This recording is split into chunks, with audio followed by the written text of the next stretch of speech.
Ito na yung CRB natin, oh, na na-pending ng gawa ng 2 weeks dahil sa bagyo.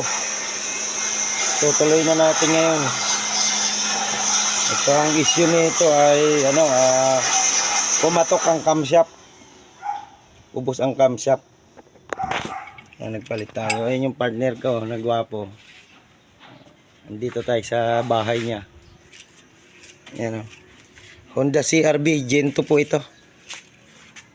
Kasi kaya kumatok ang camshaft dahil sa pump, ayaw gumana ng oil pump, kaya nag-replace tayo ng surplus. Pati mga camshaft, ayun, oh.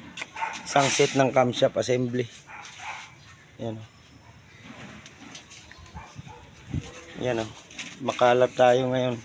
Subukan ng team sa kalam kung mapapaandar ngayong araw. Alright, let's go.